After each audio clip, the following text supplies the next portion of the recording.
Alright, I'm going to go over a few topics tonight in the sports world. Everything that's been going on here in the world of sports in the three major sports categories. That's football, basketball, and baseball.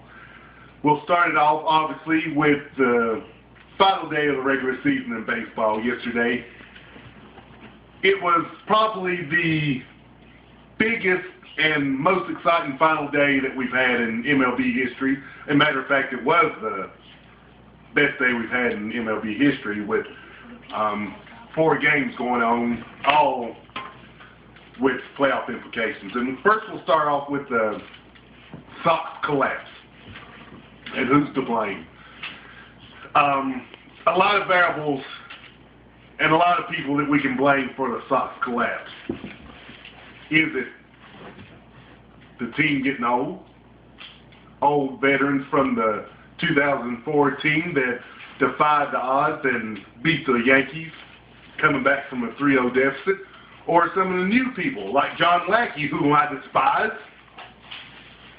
that they picked up, turned me away from once my favorite team to now just the innocent bystander to pretty much just watching to see if they lose. But we'll start off by saying that first, the blame has to go on Terry Francona. This is a manager who is a great underdog manager, but when he's not the underdog, I don't think he's the guy that you want to lead your team. And he is to blame along with Theo Epstein. I think a lot to do with Theo has him going to the Cubs this year, actually going next year, and wanting to be that GM. And I think he just didn't really care too much regarding to what happened with the Sox through this year. Although they signed a lot of good players, Carl Crawford is one to blame. But, you know, the list can go on, but I can keep talking about it, but we'll switch off to the Braves. Is it equally as big a collapse? When you look at the number of games that they dropped in September, I would say yeah. If you look at the star power, I'd say no. But still yet, both teams had huge leads going into September and failed to make everything pay off. The Braves are a team that are used to this kind of situation, as they've been to 7 World Series in the past decade and winning only 1. Who's to blame in this situation, just like the Red Sox? No, it's got to start with the manager. It's got to start with Fredi Gonzalez. Fredi Gonzalez is a guy that comes from a Florida Marlin team that's never in the spotlight.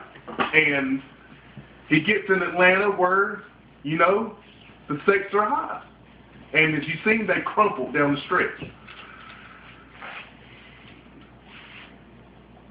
We're going to switch gears right now to the NBA.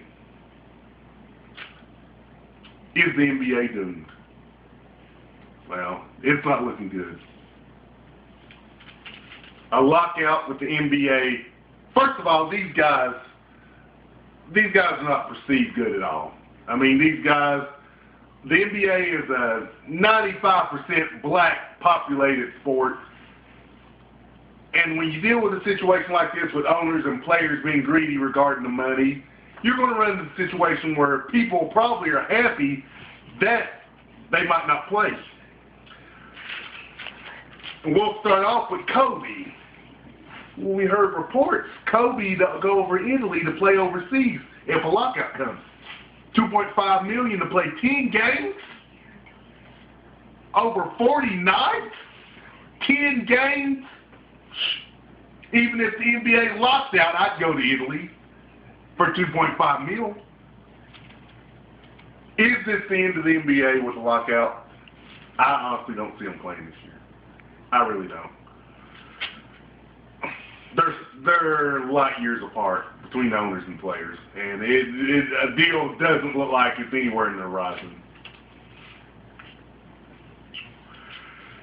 Now let's go to the most important sport this weekend, pitting my mighty Gators versus the Alabama Crimson Tide. Nobody's giving the Gators a chance. Am I? Yes. Am I a little prejudiced? Yes. Do I have sense like a lot of people don't? Yes. I feel like we can win. This is a new team. This is not the spread offense. Tim Tebow run right, Tim Tebow run left, Tim Tebow throw it to the sideline, Tim Tebow, Tim Tebow, Tim Tebow. This is the new Mighty Gators. And this is a team that obviously before the season started was getting slid up under the rug a little bit under the radar until they started off with 4 games with 4 wins. As well as the mighty Alabama Crimson Tide, they're in the same boat, 4 wins, ranked number 2 in the country.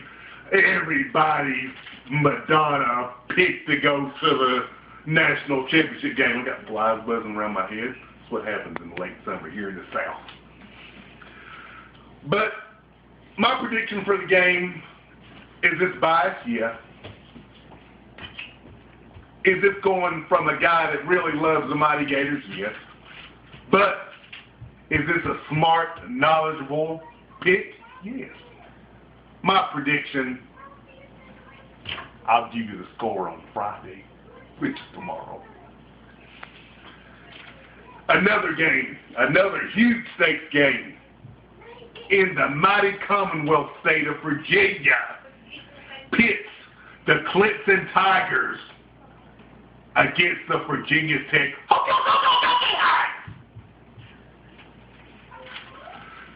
Big game in Blacksburg, albeit not a night start. 6 o'clock's close. It gives these Virginia deer hunters, these Virginia rednecks, a chance to get lathered up real nice before 6 o'clock, before they walk in Lane Stadium with the backpacks, with the camouflage hunting suits, ready to cheer on the Hokies. But let's look at the bodies of work thus far. Virginia Tech starts off with mighty Appalachian State. Albeit a few years they beat Michigan, but it's not the same App State. To the second game, against Marshall. We're not talking about the Marshall that had Randy Moss and Chad Pennington playing. No, we're talking about the Marshall Thunder and Herd, who I have no idea who played for them. Then we shift gears to Arkansas State, a 26-7 victory over a lowly Arkansas State. This is the team in the state which I live. Albeit it's not my favorite team, I do follow the Hokies. And the toughest game so far against East Carolina, whom, let me say, South Carolina Gamecocks played the first game of the year and played bad, but still scored 56 points. Virginia Tech, another lackluster effort.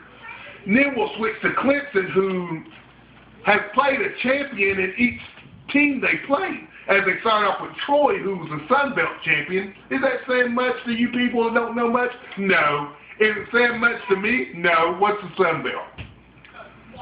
As well as Furman, who won the Southern Conference a year ago. Is that saying anything? No. But I'll tell you what does. Last year's national champion, Auburn Tigers, rolled into Memorial Stadium only to fall to defeat 38-24 to Clemson behind Todd Boyd, a dark horse Heisman candidate, which we'll discuss Heisman Trophy candidates here in the next day. As well as beating Florida State 35-30 in Memorial Stadium. The only plus for Virginia Tech I've got right now is Virginia Tech's playing at home, which is a tough place to play, especially in a semi-night game which starts at 6 p.m. Not 8, not 7. 6. But will it get dark before halftime? Yes, I'm sure. I'll end up tonight talking about NFL surprise teams. When I speak about surprise teams in the NFL, I've waited 7 years to speak about the Raiders. 7 7 years since we've been to the promised land. But we're 2-1 right now, off to a fabulous start. Only lost to the 3-0 Buffalo Bills, whom we were up 21-3 up at halftime, who beat the supermodel, the All-American boy, Tom Brady, New England Patriots, in Orchard Park, New York, last Sunday. So, I thought it was the same old Raiders once they lost to Buffalo Blue League. After Buffalo goes 3-0 to start off, that's not looking like a bad loss. Other surprise teams. The Dream Team Eagles with Michael Vick. Yeah, but they're 1-2. Yeah, they're a surprise team because they're no good. Maybe the pressure's got to them. Maybe the sound of dogs has Vick struggling a little bit. There's a lot more teams we can discuss, but we're having time issues, and I'll be back again. The O Report.